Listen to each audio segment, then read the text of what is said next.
வணக்கம், நான் உங்க டாக்டர் தனசேகர் பேசுறேன். இது எஸ்எஸ்எல் கேர் சேனல். குழந்தைங்களுக்கு கொடுக்கக்கூடிய பால் பவுடர்கள்ல பல விதம் இருக்கு. அந்த பல விதத்தை எதுல இருந்து கண்டுபிடிக்கிறாங்க, எதுல இருந்து எடுக்கிறாங்க, அதோட அறிவியல் என்ன அப்படின்ற ஒரு சின்ன அறிமுகத்தை போன வாரம் கொடுத்திருந்தேன். அந்த வாரத்தோட டாபிக் தொடர்ச்சி தான் இந்த வாரம் நம்ம பேச போறோம். போன வாரம் சொன்ன விஷயங்கள்ல ஒரு முக்கியமான விஷயத்தை பத்தி தான் நான் இன்னைக்கு டாபிக்கோட ஸ்டார்ட் பண்ண போறேன். பவுடர் பால்ல வரக்கூடிய ஆபத்துகள் என்னன்றதை நீங்க முதல்ல தெரிஞ்சுக்கணும். ஸோ பவுடர் பால் ஆபத்தான விஷயம் கிடையாது. கிட்டத்தட்ட 150 வருஷத்துல இருந்து 200 வருஷம் வரைக்கும் இந்த ப்ராடக்ட்ஸ் புதுசா முதல்ல கண்டுபிடிச்ச சமயத்துல மக்களுக்கு இருந்த அதே ஒரு ஆதங்கமும் ஒரு கவலையும் எப்பவுமே இருந்துச்சு. பட் இன்னைக்கு காலகட்டத்தில் பாத்தீங்கன்னா அந்த ஸ்டேஜ்ல நம்ம தாண்டி நிறைய ரொம்ப தூரம் வந்துட்டோம் ஆக்சுவலா. ஸோ இன்னைக்கு பவுடர் பாலை பொறுத்த வரைக்கும் ஆபத்துகள் அப்படின்றது பாத்தீங்கன்னா குழந்தைங்களுக்கு எதுவும் கிடையாது. ஆனால் முக்கியமான விஷயம் என்னன்னு கேட்டீங்கன்னா, தாய்ப்பாலுக்கு நிகரானது எதுவும் கிடையாது. ஏன் அப்படின்னா, தாய்ப்பால் அப்படின்றது நம்மளுடைய கேலக்சி மாதிரி. அதுல எத்தனை சேட்டலைட் இருக்கு, எத்தனை சூரியன் இருக்கு, எத்தனை நிலா இருக்குன்னே நம்ம இன்னும் முழுசா கண்டுபிடிக்கல. ஒவ்வொரு மாசமும் மெடிக்கல் ஜேர்னல் எடுத்து பாத்தீங்க அப்படின்னா, தாய்ப்பால்ல புதுசா இந்த வாரம் இதை கண்டுபிடிச்சிருக்கோம், அதை கண்டுபிடிச்சிருக்கோம் அப்படின்னு விஞ்ஞானிகள் அனௌன்ஸ் பண்ற சமயத்துல மனசுக்கு ரொம்ப சந்தோஷமாவும் குளிர்ச்சியாகவும் இருக்கும். ஏன் அப்படின்னு பாத்தீங்கன்னா, தாய்ப்பால் மாதிரியே ஒரு பவுடர் பாலை மனுஷனால உருவாக்க முடியுமா, அதற்கான ஒரு சாத்தியம் இருக்கா அப்படின்ற ஒரு பெரிய கேள்விக்குறி தான் இன்னைக்கு என் முன்னாடி இருக்கு. நான் ஆபத்துகள் அப்படின்னு பாக்குறப்போ தாய்ப்பால்ல பொறுத்த வரைக்கும் பிரச்சனை இல்லை. பவுடர் பால்ல வரக்கூடிய ஆபத்துகளுக்கு காரணமே என்னன்னு கேட்டீங்கன்னா, பெற்றோர்கள் அல்லது குழந்தைகளுக்கு மெயினா பால் புகட்டக்கூடியவர்களால வரக்கூடிய பிரச்சனைகள் தான். இதற்கு காரணம் அறியாமை. சில குழந்தைங்க எடை கம்மியா இருக்கு அப்படின்றதுக்காக என்ன பண்ணுவாங்கன்னு பாத்தீங்கன்னா, நிறைய பவுடரை கொஞ்சம் தண்ணியில மிக்ஸ் பண்ணி கொடுக்கறது ஒரு விதம்.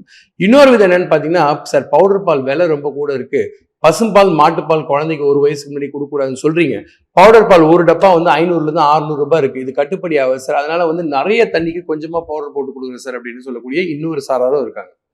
மூணாவது சாரார் என்ன பண்றாங்க அப்படின்னு பாத்தீங்கன்னா, பவுடர் பாலை குழந்தைக்கு சாதாரணமா சாப்பிட கொடுக்கக்கூடிய கேட்டகரிஸும் இருக்கு. குழந்தைக்கு நிறைய தண்ணி கொடுத்துட்டு பவுடர் பாலை தனியா சாப்பிட கொடுக்கக்கூடிய கேட்டகரியிலும் இருக்கு.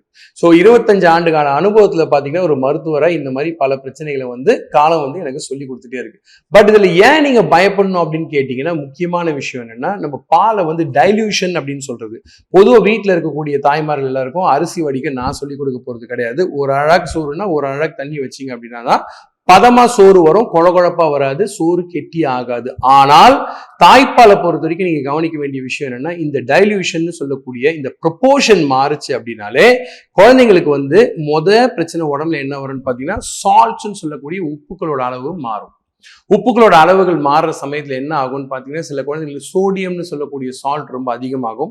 சோடியம் அதிகமாச்சு அப்படின்னா குழந்தைங்களுக்கு வலிப்பு வரதுக்கான சாத்தியக்கூறுகள் மிக அதிகம். அந்த மாதிரி வலிப்பு வந்தாலோ, சோடியம் ரொம்ப கூட இருந்துச்சுனாலோ, மூளைக்கு டேமேஜ் ஆச்சுன்னா அது இர்ரிவர்சிபிள் டேமேஜ், அதாவது திரும்ப சரி பண்ண முடியாத அளவுக்கு சேதாரம். நிறைய குழந்தைங்க ஃபிட்ஸோட வர சமயத்துல நாங்க ஹிஸ்டரியை தூண்டி கேட்கிறப்போ, பால் எவ்வளவு கொடுத்தாங்க அப்படின்னு கேட்கிறப்போ, ரொம்ப அழகா அவங்க பண்ண தப்ப நம்ம அழகா கண்டுபிடிச்சலாம். ஆனா அந்த அளவுக்கு நீங்க போயிடக்கூடாதுன்றதுக்காக தான் முன்னாடியே இந்த முத்தாய்ப்பா இந்த விஷயத்த சொல்லிடுறேன். அதே மாதிரி நீங்க பாலை ரொம்ப திக்கா கலக்கி கொடுத்தீங்கன்னா கூட உடம்பு என்ன பண்ணணும்னு பாத்தீங்கன்னா, திக்கா கொடுக்கக்கூடிய பால் தவறான பதத்துல கலந்து கொடுத்ததுனால குழந்தைங்களுக்கு அதனாலையும் உப்புக்களோட அளவுகள் மாறி கிட்னி டேமேஜ், அதனால வரக்கூடிய பிரெயின் டேமேஜ் அப்படின்னு சொல்லி குழந்தைய டோட்டலா முடமாக்கக்கூடிய சாத்தியக்கூறுகள் கூட உண்டு. ஸோ அதனால பாலை கலக்கி கொடுக்கணும் அப்படின்னா, நார்மலா நீங்க கொடுக்கக்கூடிய எந்த stage 1, stage 2, stage 3, stage 4 ஃபார்முலாவும் 30 ml தண்ணிக்கு 1 ஸ்பூன் பவுடர். ஸோ அதனால அந்த டைல்யூஷனை ஃபாலோ பண்ணுங்க. 60க்கு 2, 90க்கு 3, 120க்கு 4. ஸோ இதுதான் பாலோட ப்ரொபோர்ஷன். சரி சார், இவ்வளவு தெளிவா சொல்றீங்களே, அப்புறம் எதுக்கு சார் இந்த டப்பாலாம் எடுத்து வச்சு உட்காந்துருக்கீங்க அப்படின்னு கேட்டீங்கன்னா, இதுவுமே நீங்க தெரிஞ்சுக்க வேண்டிய விஷயம். நிறைய பேர் பாத்தீங்கன்னா, நிறைய குழந்தைங்களை சந்தர்ப்ப சூழ்நிலையினால தாய்ப்பால் குடிக்க முடியாம போய் நார்மலா கொடுக்கக்கூடிய ஃபார்முலா மில்க் குடிக்க முடியாம போய் அந்த குழந்தைங்களுக்கு இந்த மாதிரி பவுடர்கள் ஏதாவது உங்க டாக்டர் எழுதி கொடுத்துக்கலாம். ஸோ இந்த மாதிரி எழுதி கொடுத்துருந்தா இதெல்லாம் கொடுக்கலாமா சார், இதுல எல்லாம் பிரச்சனை வருமா சார், பின்னாடி குழந்தைங்க ஆபத்து வருமா சார் அப்படின்னு கேட்கக்கூடியவங்க தான் இந்த எபிசோட் மெயினா. ஸோ இப்போ என்ன பண்றோம் அப்படின்னு பாத்தீங்கன்னா, இங்க இருக்கக்கூடிய பால் பவுடர்களை பத்தி ஃபர்ஸ்ட் ஒரு தெளிவு கொடுக்கறது தான் மெயினா என்னுடைய முக்கியமான இன்னைக்கு எய்மே. இந்த தெளிவு எதுக்கு அப்படின்னு கேட்டீங்கன்னா, இங்க இருக்கக்கூடிய எந்த பால் பவுடரும், இங்க இருக்கக்கூடிய 1, 2, 3, 4, 5, 6, 7, 8 டைப்புமே பாத்தீங்க அப்படின்னா எல்லாமே டைல்யூஷன் அப்படின்னு சொல்லக்கூடிய நீங்க கொடுக்கக்கூடிய அளவுகளோட பவுடர் தண்ணி அளவு கம்ப்ளீட்லி வேற வேற. எதுக்காக இதை சொல்றேன் அப்படின்னு கேட்டீங்கன்னா, இந்த டைல்யூஷன் தெரியாம நீங்க சாதாரணமா கொடுக்குற மாதிரி கொடுத்தீங்கன்னா இதுலயும் ஆபத்துகள் வரக்கூடிய வாய்ப்புகள் மிக அதிகம். ஸோ பொதுவாக பார்த்தீங்கன்னா குழந்தைங்களுக்கு ஏன் வேற பால் பவுடர் கொடுக்குறோம் அப்படின்னு கேட்டிங்கன்னா, இன்னைக்கு 100ல 3 குழந்தைங்களுக்கு பசும்பால் ஒவ்வாமை வரலாம். இந்த பசும்பால் ஒவ்வாமை வரக்கூடிய குழந்தைங்களுக்கு நம்ம முக்கியமா அவாய்ட் பண்ணக்கூடிய அல்லது தவிர்க்க வேண்டிய பொருட்கள்ல நார்மல் இன்ஃபன்ட் ஃபார்முலாவும் ஒண்ணு. ஏன் அப்படின்னா நார்மல் பால் பவுடர் எல்லாமே பசும்பால்ல இருந்து பண்றதான்றத மறக்காதீங்க. சோ அப்ப இதோட வேலை என்னன்னு கேட்டீங்கன்னா, ஒரு உதாரணத்துக்கு இங்க நான் 2 பால் பவுடரை இப்ப இங்க முன்னாடி வைக்கிறேன். ஆக்சுவலா இதை நான் சொல்றதுக்கான காரணம் என்னன்னா, இந்த பிராண்ட்ஸை வந்து நான் என்டோர்ஸ் பண்ணல, அறிவியலுக்காகவும் உங்களுக்கு ஆக்சுவலா சொல்லி கொடுக்கவும் தான் இந்த பவுடர் வச்சிருக்கோம். ஸோ இப்போ இங்க இருக்கக்கூடிய 2 பவுடர்ல பாத்தீங்கன்னா, இது ரெண்டுமே வந்து 30 ml தண்ணிக்கு 1 ஸ்பூன் பவுடர். ஸோ இந்த ரைட் சைட்ல இருக்கக்கூடிய இந்த பால் பவுடர் என்னன்னு பாத்தீங்கன்னா, இது எக்ஸ்டென்சிவ்லி ஹைட்ரோலைஸ்ட் ஃபார்முலான்னு சொல்லுவாங்க. லெஃப்ட் சைட்ல இருக்கக்கூடிய பால் பவுடர் பேர் வந்து அமினோ ஆசிட் பேஸ் ஃபார்முலான்னு சொல்லுவாங்க. ஸோ அது என்னன்னு பாத்தீங்கன்னா, நார்மலா கொடுக்கக்கூடிய உங்களுடைய ஃபார்முலா மில்க் வந்து பிரியாணி மாதிரி நினைச்சுக்கிட்டீங்க அப்படின்னா, இந்த ஃபார்முலாஸ் எப்படின்னா இது ப்ரீ டைஜஸ்டர், செரிமானம் ஆக்கப்பட்ட. ஸோ வெஜிடபிள் பிரியாணின்னு நினைச்சீங்கன்னா இந்த பால் பவுடர் இது வந்து எக்ஸ்டென்சிவ்லி ஹைட்ரோலைஸ் ஃபார்முலான்னு சொல்லுவாங்க.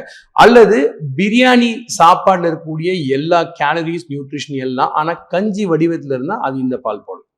ஸோ இந்த மாதிரி ஸ்பெசிஃபிக்கா நம்ம ஒரு அறிவியல் காரணத்துக்காக கொடுக்குற பால் பவுடர்ல பாத்தீங்கன்னா, இந்த பால் பவுடர் விலை வந்து 2200 ரூபாய், இந்த பால் பவுடர் விலை வந்து 3300 ரூபாய்.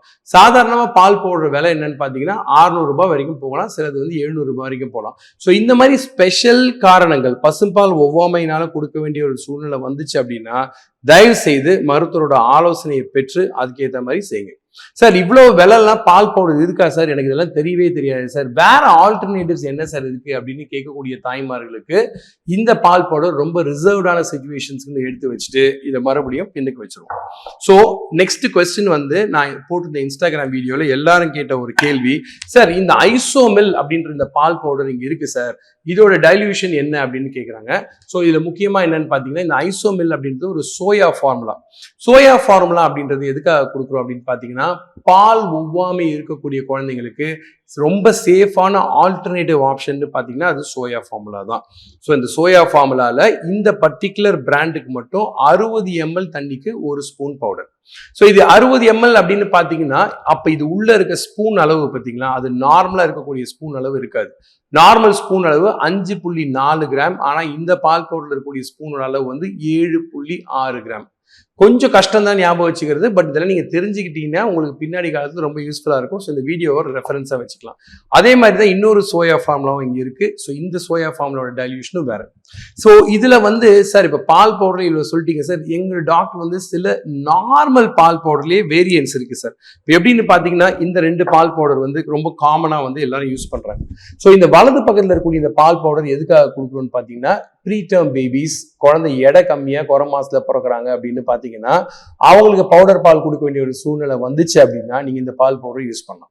ஸோ இதுல விசேஷம் என்னன்னு பாத்தீங்கன்னா, அதே 30 ml தண்ணிக்கு 1 ஸ்பூன் பவுடர் தான். ஆனா இதுல இருக்கக்கூடிய கேலரிஸ் சொல்லக்கூடிய ஊட்டம் வந்து நார்மலா கொடுக்குற பால் பவுடரை விட கூட இருக்கும். ஸோ அதனாலேயே கூட பாத்தீங்கன்னா, நிற மாசத்துல பிறந்த சில குழந்தைகள் எடை கம்மியா இருக்கிற சமயத்துல அவங்களுக்கும் நீங்க இந்த பால் பவுடர் யூஸ் பண்ணக்கூடிய ஒரு சூழ்நிலை வரலாம். That is completely fine. So இதை எடுத்து வச்சிருவோம். ஸோ அப்ப இந்த பால் பவுடர் எதுக்கு சார்னு கேட்டீங்கன்னா, இது செரிமானமாக்கப்பட்ட பால் பவுடர். இது குழந்தைங்களுக்கு வந்து செரிமான தொந்தரவு, சப்போஸ் உங்க குழந்தைக்கு கேஸ் அதிகமா இருக்கு, ஏப்பம் அதிகமா இருக்கு, இல்ல நிறைய கேஸ் பாஸ் பண்றாங்க, அழுதுட்டே இருக்காங்க அப்படின்னா செரிமானமாக்கப்பட்ட பால் பவுடர் உங்க டாக்டர் கொடுக்கலாம். அதுதான் நீங்க பார்த்துட்டு இருக்கக்கூடிய இன்னொரு பிராண்ட். ஸோ அது இங்க இருக்கு. ஸோ லாஸ்டா இந்த பிராண்ட்ஸை பத்தி இவ்வளவு பேசுனீங்களே சார், எல்லாமே பசும்பால்ல பண்ற பால் தானே சார் அப்படின்னு கேட்டீங்கன்னா, ஒரு ஷாக்கிங்கான விஷயம், ஒரு புதுமையான விஷயம் என்னன்னு கேட்டீங்கன்னா, இதுவும் மார்க்கெட்ல பல காலமா இருக்கக்கூடிய இந்த பால் பவுடர்கள் சிக்கன்ல பண்ற பால் பவுடர். ஸோ சிக்கன் பால் பவுடர்னு ஒன்று இருக்கா சார் அப்படின்னு கேட்டீங்கன்னா இருக்குங்க. ஸோ சிக்கன் எடுத்து என்ன பண்றாங்க அப்படின்னா, அதை ஹலால் முறையில் கட் பண்ணி அதை கழுவி அல்ட்ரா வயலட் ஃபில்டர் யூஸ் பண்ணி அந்த சிக்கனை ட்ரை பண்ணி டீஹைட்ரேட் பண்ணி அதை பவுடர் ஆக்கி அதோட மால்டோடெக்ஸ்ட்ரின் அப்படின்னு சொல்லக்கூடிய ஒரு மாவு சத்தை இணைச்சி பண்ணக்கூடிய இந்த பால் பவுடர் தான் உங்க கண்ணு முன்னாடி நீங்க பார்த்துட்டு இருக்கீங்க. ஸோ இது சிக்கன் பேஸ்ட் மில்க் பவுடர். இதுவுமே வந்து கவுஸ் மில்க் புரோட்டீன் அலர்ஜின்னு சொல்லக்கூடிய பசும்பால் ஒவ்வாமைக்கு ஒரு முக்கியமான ஊன்றுகோல். ஸோ உங்களால மற்ற பால் பவுடர் எதுவும் சேரல, கிடைக்கல, இல்லை உங்ககிட்ட வந்து ஃபைனான்சியலா பிரச்சனை இருக்கு அப்படின்ற பட்சத்துல நீங்க தாராளமா இதுல ஏதாவது ஒரு பால் பவுடரை யூஸ் பண்ணலாம், பிரச்சனையே கிடையாது. ஸோ இது பேரு chicken paste milk powder. So இவ்வளோ மில்க் பவுடர் இருக்கே சார், இதுல எது சார் நீங்க சூஸ் பண்ணணும் அப்படின்னு கேட்டீங்கன்னா, காமனா நீங்க வந்து ஒரு மில்க் பவுடர் உங்க குழந்தைக்கு சூஸ் பண்றீங்க அப்படின்னா, பொதுவாகவே வந்து இன்னைக்கு காலகட்டத்துல நிறைய பேர் என்ன பண்றாங்கன்னா, அவங்களே நிறைய ஆன்லைன் ரீடிங் பண்ணியோ அல்லது நண்பிகளோட பேசியோ அவங்கள டிசைட் பண்ணி என்ன பால் பவுடர் டிசைட் பண்ணிடுறாங்க. ஸோ யோசிச்சுட்டு இருக்கவங்க டாக்டர்கிட்ட பேசுங்க. குழந்தைக்கு பால் சேரல அப்படின்னா, மருத்துவ காரணங்கள்னால பால் சேராம இருந்துச்சு அப்படின்னா, டாக்டரோட அட்வைஸை பெற்று இதுல ஏதாவது ஒண்ணு நீங்க சூஸ் பண்ண வேண்டிய சூழ்நிலை வரலாம். ஒவ்வொரு பாலுக்கும் டைல்யூஷன் வேற, தவறான டைல்யூஷன் கொடுக்கறதுனால குழந்தைங்களுக்கு உயிருக்கு ஆபத்தா கூட முடியலாம். ஸோ தயவுசெய்து இது கொஞ்சம் கரெக்டா பாத்துக்குங்க. டைம் ஆக ஆக நீங்க இந்த விஷயங்களை கத்துவீங்க. உங்களுக்கு இது தேவைப்படாமையும் போலாம். தேவைப்படணும்னு நினைக்கிறவங்களுக்கு தயவுசெய்து வீடியோவை ஃபார்வர்ட் பண்ணுங்க.